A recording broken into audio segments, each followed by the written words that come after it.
June 2026 আবার 10 লক্ষ টাকা। 18 জুন একই দিনে আবার এখানে আছে 15 লক্ষ টাকা।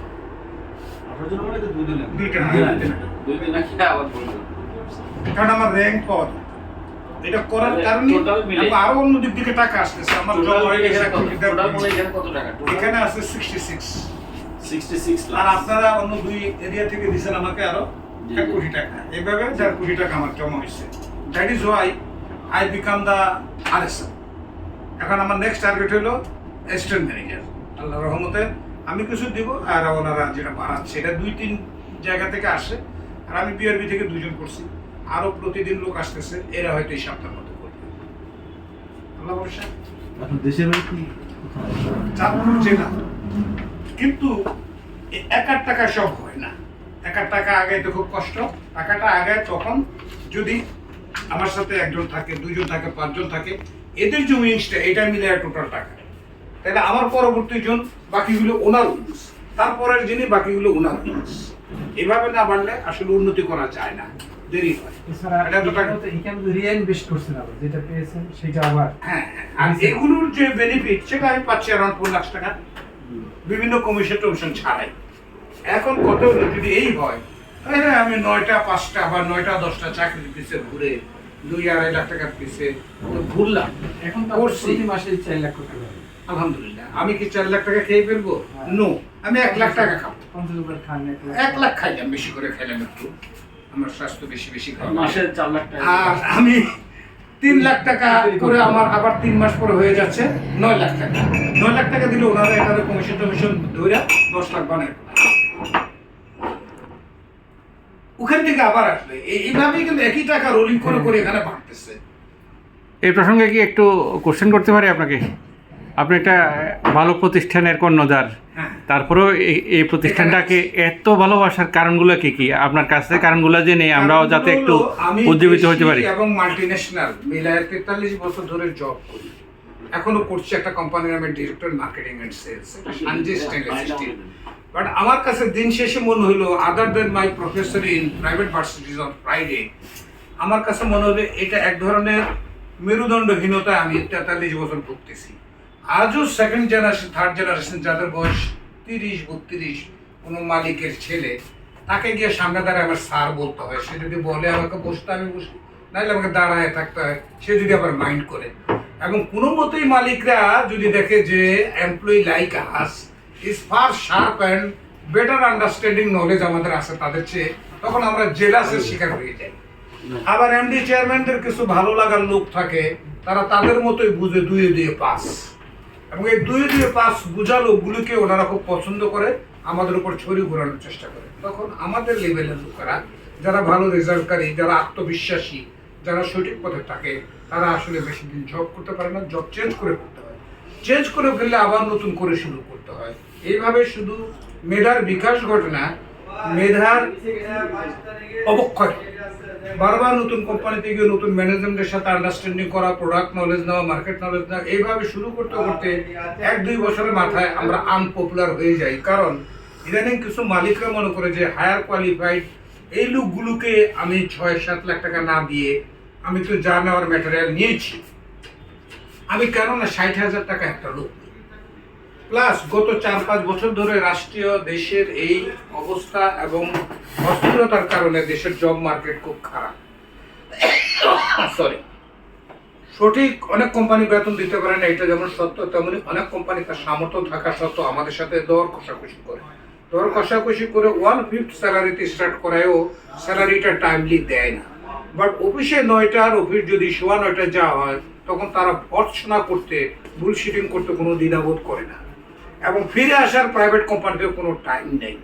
এমডি সাহেব গল্প করতেছেন বা চেয়ারম্যান সাহেব গল্প করতেছেন ওনার কোনো বান্ধবী বা অপারেটর বা পিএসকে নিয়ে, ওই সময় দরজা দ্বারা অপেক্ষা করতে ওনার কাছ থেকে বিদায় নেওয়ার জন্য।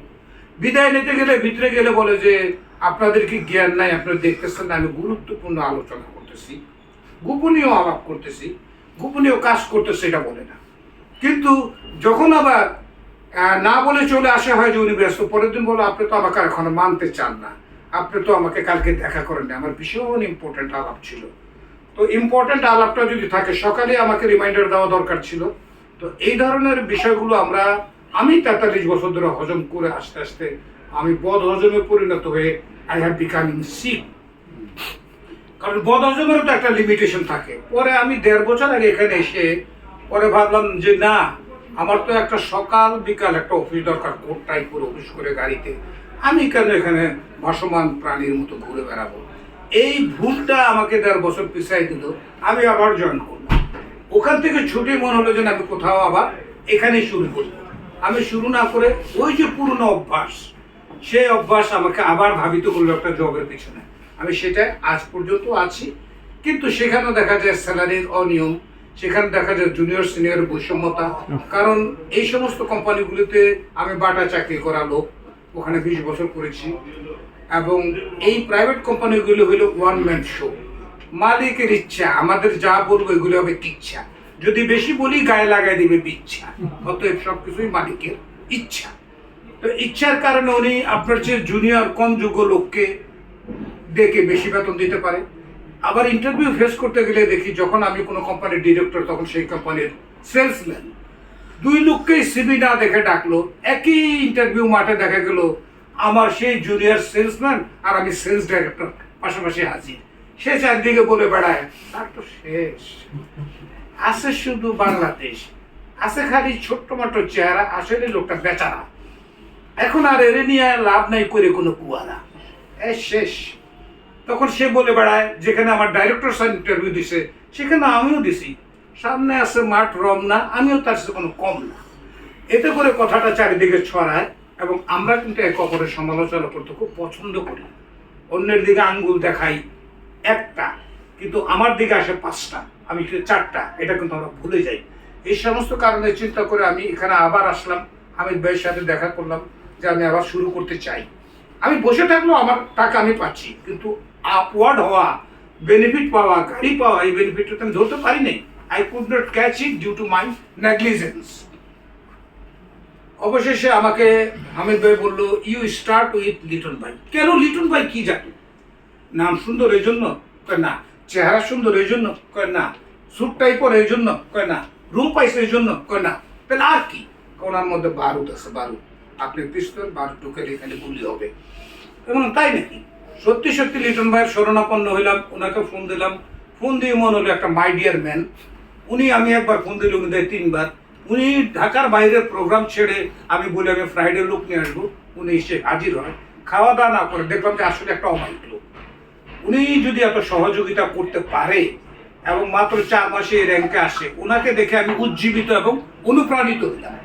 দিস লিটন ভাই। লিটন ভাই একটু সামনের দিকে তাকায়, আপনার সুন্দর চেহারা খান। তারপরে এখানে এসে বিভিন্ন লোকের সাথে পরিচয় হচ্ছে, দেখা হচ্ছে। সবাই বিভিন্ন কোম্পানির এমডি, রিটায়ার্ড এমডি। যে বয়সে অন্যান্য মালিকেরা বলে আপনার বয়স 60, আপনার তো ফুরাই গেছেন, আপনার তো বাদ হয়ে গেছেন। আসলে কেউ বাদ হইলে তো 20 বছর হয়, 60 বছর লাগে না। আমাদের দেশে কর্মসংস্থানের অভাব কম। পরবর্তী জেনারেশনকে সাইড দেওয়ার জন্য, সুযোগ দেওয়ার জন্য কিন্তু 60 একটা বাদ। কিন্তু 60 ইজ এ ডিজিট। 60 বছর সব বাতিল হয়ে যাবে এমন কোনো কথা নেই। কারণ আমার দাদা 85 বছরে আল্লাহর রহমতে আব্বা হয়েছে। আমার 85 না হয় আমি 84 হবো। কারণ মাইন্ড করবো না, করলে মাইন্ড করা যায় না। 60 উল্টো হয় ফাইন। কারণ এই কথা বলেছে ভূপি জ্ঞান বাঘাবাইন। কারণ 7-এর সাথে 2 যোগ করলে ইকুয়াল টু 9, নাকি বললেন? এটাই গুড সাইন। পরে এই 60 হয়ে গেলে বলে যে আপনার বয়স হিসাবে পারবেন, আপনি তো পারবেন না দৌড়াদৌড়ি করতে। পরে জয়েন করার পরে দেখে যে দৌড়াদৌড়ি তো 25 বছরের ছেলেছে আমরা বেশি পারি, কারণ আমরা রাস্তাঘাট জানি, আমরা সিজন। আল্লাহ রহমত আছে আমাদের উপর। সরি, নামাজ কালাম করি। তবে একটা বিচ্ছিন্ন ব্যাপার আছে, বিড়ি সিগারেটও খাই জানে, হালকা পাতলা কাশি। কারণ বিড়ি সিগারেটে আসলে বড়ই ভালোবাসি, যদি খারাপ অভ্যাস স্বীকার করি। তো তারপরেও দেখা যায় যে এইখানে আসলে দেখছি যে 60 বছরে তো এখানে মাত্র যৌবন শুরু। এখানে 60-65 মাত্র শুরু করে টকবগিয়ে হাঁটে। একটা সময় যাদের এখানে আসা রিক্সা ভাড়া ছিল না, তারাই বলে মিটিংয়ে, তারা এখন এখানে গাড়ি দিয়ে আসে ওন কার। একটা সময় যারা গুলিস্তান মার্কেট শপিং করতে পারে না, মার্কেটিং শব্দটা ভুল, অনেকে বলে উনি কই গেছে, মার্কেটিং এ গেছে। মার্কেটিং এ যাওয়াটা হলো বিপণন করতে যাওয়া। আমরা খুব ভালো বুঝি কই গেছে, মার্কেটিং গেছে। মার্কেটিং এ যায় না, ওটা হলো শপিং এ যাওয়া। This is basic difference. তো এই শপিং এ তারা এখন আর বাংলাদেশে গুলিস্তান শপিং করে না। তাহলে তো নিশ্চয়ই বলবেন তাহলে কি ওই যে বাবুল সাহেবের মার্কেটে যায়? না, ওনারা এত খারাপ না। তাহলে কোথায় যায়? ইন্ডিয়া? আরে না, প্রশ্নই ওঠে না, কিসের ইন্ডিয়া? তাহলে কোথায় যায়? ওনারা সিঙ্গাপুর যায় ঈদের শপিং করতে। ওনাদের মিটিং থেকে, ওনাদের বক্তব্য থেকে পাওয়া, কারণ দে আর আর্নিং নাও এ ডেজ মোর দেন 20 লাখ টাকা পার মান্থ আদার দেন অ্যানাদার বেনিফিট। এবং এইখানে একটা পর্যায়ে গেলে এনএসএম বা জিএম এর উপর উঠলে তারা আজীবন টাকাটা পাবে বসে থেকে। আজকে আমি কালকে চাকরি ছেড়ে দিলে যদি এই মাসের 30 তারিখ আমি চলে আসি, আমাকে চলে আসতে হবে খালি হাত পায়ে আর একটা ছোট্ট বক্স নিয়ে, যেটার মধ্যে আমার কিছু কাগজ কলম থাকবে, আমার কিছু ডায়েরি থাকবে, আমার একটা ব্যাগ থাকবে, এক জোড়া জুতা থাকে, স্যান্ডেল থাকে, এটা কান্দে করে চলে আসতে হবে। মালিকরা অনেক সময় বলে আপনার যে গাড়িটা দিয়েছিলাম ওইটা নিয়ে যান, অনেক সময় বলে না, একটা সিএনজির জন্য দাঁড়ায়, ওগুলো বুকে হাত করে আসবে। অথচ আমাদের হাত দিয়ে এক একটা মালিক কোটি কোটি টাকা কামাইছে। তাহলে কি দাঁড়ালো? কিন্তু এখানে যখন কাজ করবেন, আপনি যখন একটা পর্যায়ে যাবেন আপন চেষ্টায়, আপনি এক ধরনের পেনশনের মতো, আপনি কাজ না করলেও পয়সা, কাজ করলেও পয়সা। এটাই একমাত্র জায়গা। থাকিবেন ঢাকা, উড়িতেছে টাকা, ধরিবেন হাতে হাতে, ভাত খাবেন পোলাও ভাতে। This is only the place. তাহলে আপনি জিম হয়ে গেলে এবার কি হবে? আপনার পুরা যত কাল বেঁচে থাকেন, আপনি আল্লাহ যতদিন বাঁচায় রাখে, তারপরেও আপনি কিন্তু এখান থেকে যে প্রাপ্তিটা, এটা পেতেই থাকবেন। আপনি চাকরি করেন না করেন, মাসে আসেন না আসেন, বছরে আসেন না আসেন, সিঙ্গাপুর গিয়ে বসে থাকেন, আপনার যা টাকা পয়সা এসে আপনার বেতন এখানে একদম চলে যাবে। যদি কোনো কারণে সেই ব্যক্তিটি, আমি ব্যক্তিটি 70-80 বছর বয়সে মারা যায়, তাহলে কি হবে জানেন লিটন ভাই? নমিনি পাবে। তাহলে আমার নমিনি, আমার বউ, সেই ক্ষেত্রে তারা পেতে থাকবে আজীবন। আমি যদি মনে করি আমার বউর বয়স আমার মতোই বেশি, এই ব্যাপারে নাই কোনো রেশারেশি, তাহলে আমি আমার মেয়েকে নমিনি করলাম, নমিনি চেঞ্জ করা যায়। আমার মেয়ের বয়স কম, তাহলে আমার মেয়ে পেতে থাকলো কতকাল? যতকাল থাকবে সে বেঁচে, খাবে শুধু নিচে দিয়ে। এই সমস্ত চিন্তায় উদ্বুদ্ধ হয়ে আমি এখানে আবার খুব ভালোভাবে শুরু করলাম। লিটন ভাইয়ের পেছনে শুনে আমার মেন্টর, এবং আমি আমার যাদেরকে ভালোবাসি, এই 1.5 বছর, কারণ একটা নবীজির কাছে এক লোক গিয়ে বললো, নবীজি আমার ছেলেটা প্রচুর মিষ্টি খায়, আমি তো অ্যাফোর্ড করতে পারি না। নবীজি বললো 1 মাস পরে আসেন। তারপরে 1 মাস পরে যাওয়ার পরে নবীজি ওই ছেলেটাকে বললো, তুমি খেও না, তোমার বাপের কষ্ট। তারপরে ছেলেটা মিষ্টি ছেড়ে দিচ্ছে। এইবার